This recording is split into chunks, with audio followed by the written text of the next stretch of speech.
Pse ekzaminimi i këtij telefoni është kundër kushtetues?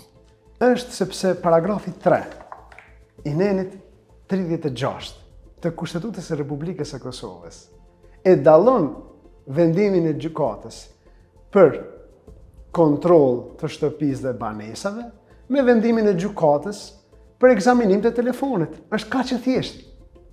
Kë e shqetëson, kë do ta shqetësoj zbatimi i Kushtetutës. Unë me të vërtetë po habitem me këtë çështje të prokurorisë në rastin konkret. Kë do ta shqetësoj zbatimi i Kushtetutës, kur prokuroria është e thirrur dhe gjykata ta zbatojnë Kushtetutën. Mirë po prokurori special Admir Shala që në kohën e hetimeve ndaj Shkodran Pulajt ishte krye prokurorisë themelore në Prizren, thotë se bazuar në kodin e procedurës penale vendimin mbi ekzaminimin i takon prokurorit. Kodi i procedurës penale neni 145, paragrafi 2, thotë se prokurori mund të ekzaminojë pajisjet kompjuterike dhe të ngjajshme vetëm pasi të jenë marrë në mënyrë të lehtëshme përmes një urdhri të gjykatës.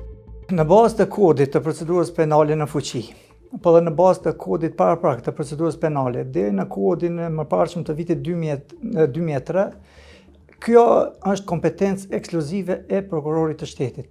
Kodet e procedurës penale në nenin 145 e përcakton qartë që çdo pajisje elektronike, kompjuterike, çfarë do pajisje ngjashme që merret me një urdhër të ligjshëm të gjyqtarit, e autorizon prokurorin që mund të autorizojë policinë që të bëjë shërtimin, analizimin dhe kërkimin e të dhënave apo informatave nga këto pajisje.